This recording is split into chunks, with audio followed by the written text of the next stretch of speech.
there are a lot of heroes that serve different purposes in For Honor, but some heroes are just made for 4v4 modes from the ground up. Those are modes like Deathmatch, Dominion, Breach, and Tribute. Today I'm going to show you 5 of the best heroes for 4v4 modes in For Honor. So in order for the heroes to get on this list, they're going to have to meet these 3 criteria. They're going to have a strong team fight presence, meaning what they do during team fights will highly affect the outcome of the overall fight. And number 2, we have zone control and objective impact. This means how well can they clear minions and capture objectives overall, and how well can they hold their ground on an objective to buy the team enough time to regroup and capture the objective. And lastly, for number 3, powerful and supportive feats. Do they have feats that can really change the outcome of a fight, especially in moments when the team is breaking? And also, do they have feats that will just overall support the team? First up on this list, we have Conqueror. Conqueror has one of the best movesets to take on multiple people. One of its standout moves is his full guard. If I hold down on the right analog stick and my opponent hits my shield, I can press RT right after to get some guaranteed damage. I can do the same thing with the light attack. If you look closely at my hero, this is blocking in all directions. So no matter if 4 people are swinging at you at once, it's going to block everything. This is one feature that really makes Conqueror built for 4v4 modes. Also, he has a lot of unblockables that he can use.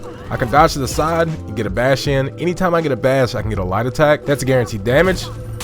This move's really great when you're getting ganked by people. A lot of the times you'll get revenge and people will try to dodge and roll away from you, but you can use this move to get some guaranteed damage, or if they caught onto the bash, you can dodge, guard break, and then go for the damage. This makes him a really good hero to use during revenge, and just overall allows him to hold his ground if he doesn't have his team around. Now he also has other unblockables that are really nice. For example, if I hold down the heavy attack button, let it go, that will be an unblockable. Now this is a really simple attack, but you can do a lot with it. So if I hold this down, let it go, press B, I can actually feint that. Now that's pretty simple, it's just a normal feint. But if I do this, feint, go into the bash real quick, it kind of throws people off because it happens so quick, and the way he swings it and the way it's animated, you can really use it to throw people off because they don't know whether you're going to go for that guard break or that bash afterwards. You can actually use the unblockable, fake it, go straight into the full guard. If that lands, of course you get some free damage off of that. And if you land any attack, you can actually follow up straight with a bash. That's another thing that's really good, because if you're in revenge and they're trying to roll away or they're trying to, dodge around, you can actually just swap between each target and bash them and do some damage. And as you can see, I'm doing a lot of bashes with this hero. With all the bashes that I'm doing, this feat really accommodates his moveset. Shield Basher, it's a passive. Shield-based attacks now deal damage. So even when you simply bash somebody, you're going to do a little bit extra damage, making Conqueror really deadly, especially when he has revenge, even if there's 4 people around you. And to accommodate that, for the third feat, we have Heal on Block. Blocking enemy heroes' attacks regenerates your health. Now, if you're getting hit by 4 people and they're landing basic attacks on you, you're going to regenerate some health. It's not a crazy amount, but the fact that you're regaining health while taking on fights is really nice. Really allows you to hold your ground a lot longer and stay in a fight until your team shows up. For number 2, we have Shugoki. Now this is probably one of the most annoying heroes you'll ever run into in 4v4 mode. This hero is so simple yet super effective during team fights. When you hold down your heavy attack, as you can see, I have an unblockable attack and it's hyper armored. So I can hold it, feint it, and then go for the guard break heavy. And when taking a look at his attack, he does a massive amount of damage. 30 damage at full charge, and if you do a normal attack, that's still 24 damage. That's insane. With him being able to just pop hyper armor during team fights and feint it anytime he wants, makes him super powerful right off the top. He also has a headbutt. This is unblockable. This can be dodged, but it does 10 damage. So if you're trying to finish someone off, you can actually hit him with the headbutt. His light attacks are pretty reactable, but if you land this light attack, you can actually get a headbutt in right afterwards. So another pretty unique move you can do with Shugoki is the Demon's Embrace. If you hold back on your left analog stick and press guard break, he'll grab them, break their back. This will regen some health and do 20 damage to your opponent. Now, if your opponent flashes in revenge and you do this, you can still do this damage while they have it, and it will not allow him to pop the revenge during this duration. It's not something that happens a lot in my opinion, but if you actually successfully do it, you can really piss people off. Shugoki's zone also has hyper armor, so if he's in the middle of a crowd, he can throw this, and after this, he can actually headbutt. You can actually swap targets when you want to headbutt. So this is really nice when you want to interrupt somebody's attack while they're attacking your teammate. Overall, his moveset allows him to be really effective during team fights. In my opinion, Shugoki doesn't have the best feats, but he does have Short Tempered. This is a passive, deal more damage for a short duration after taking damage. damage from an enemy. Like I mentioned before, a charged heavy is 30 damage. This feat's gonna add more on top of that, and you can only imagine if you're in revenge. Next up, we have Warmonger. Now, Warmonger is, in my eyes, a warden that was just made for 4v4 modes from the start. The reason why I say Warmonger is a 4v4 warden is because her moveset is very similar to wardens, but things like her feats and other aspects of this hero just makes her overall more tuned for 4v4 modes. So she has a normal chain. If you throw a heavy attack during the second part of that chain, it will be hyper armored. This is super useful for 4v4 modes, but she also can dodge to the side and throw unblockables. Now, you don't have to go through with this, and having this opportunity to dodge to the side and feint it or go through with it allows you to catch people off guard easier, especially when you have a revenge and you're fighting multiple people. You can do this and swap between opponents to throw them off and occasionally land some damage. Now, if you see somebody dodging around a lot during a team fight, you can also throw your overhead. This doesn't look undodgeable. If you're going against a long-time player, they'll probably see it coming, but you can actually feint this midway through, but this attack is undodgeable. Some people like to try to dodge around this attack since it's coming from up top, but even though it's coming up top, this is going to catch them even if they dodge to the side. Now, Warmonger is also a good ledger. If they throw an attack and you parry it and you press guard break right afterwards, you can actually push people wherever you really want. If you hit them against the wall, you're going to do some bleed damage.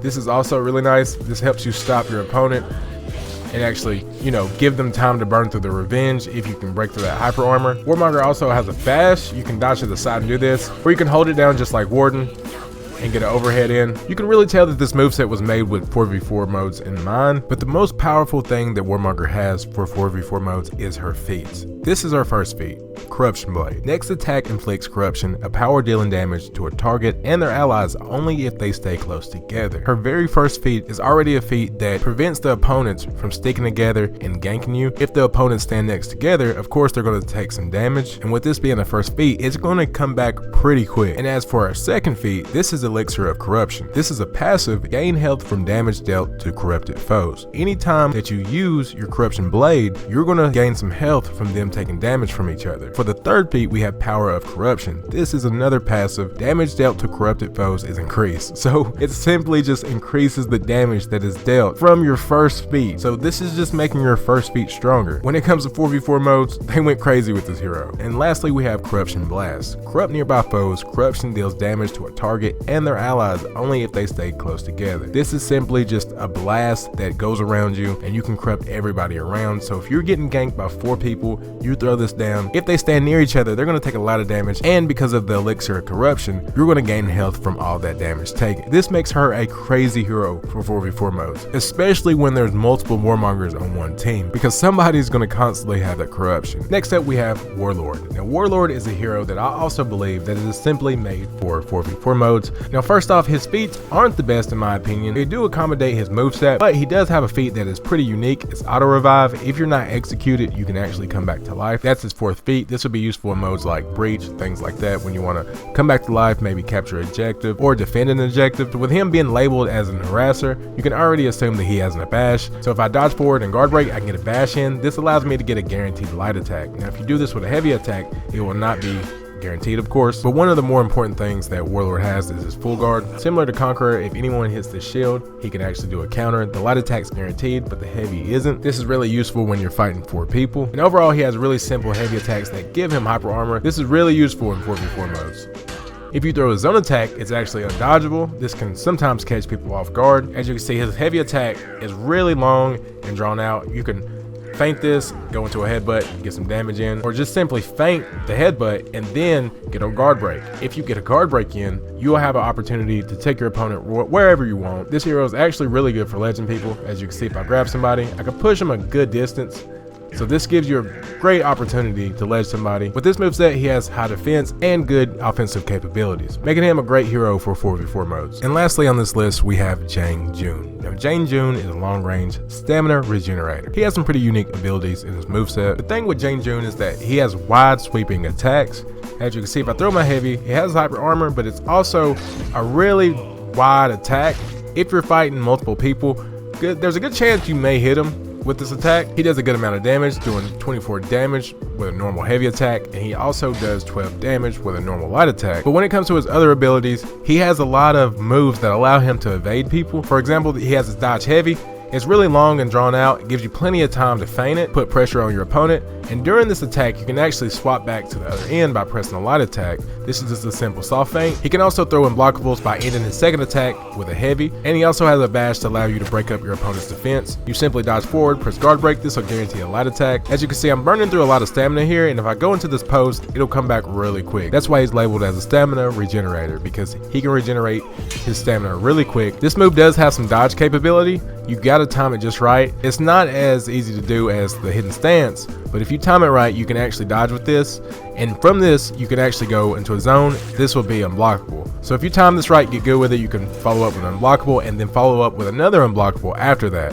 This is really good in 4v4 modes. You can swap your opponents and put pressure on somebody else with that follow-up unblockable attack. And yes, his attacks use a lot of stamina, but that's why he has a Sifu pose, so he can use it to regenerate real quick. Overall, this is really helpful in 4v4 modes. But that's not the only thing that's helpful with this hero. His feats are really good at supporting the team. When taking a look at some of his standout feats, you got against all odds. Nearby allies deal more damage the more enemies are around. So this is simply just a feat that boosts the team's damage. And for his second feat, he also has a passive. Nearby allies benefit from Sifu pose. Effects depend on how long the stance is held. So the longer you're in that pose, the better the effects you get from this feat will be. And for the third feat, we have Soothe and Miss. This heals allies in the area of effect based on how many enemies are around. Basically just like against all odds, but it's for health instead of damage. And then lastly, we have the Fiery Barrage. This leaves fiery sparks around the target, stuns all enemies who crosses it. So you can use this to kind of cut off the rest of the team. If they cross that barrier, they're going to lose stamina. Overall, pretty solid feats. So that's going to be it for the video. If you enjoyed this video, make sure you hit that like button to let me know. And if you want to see more videos like this, hit that subscribe button. I post videos like this all the time.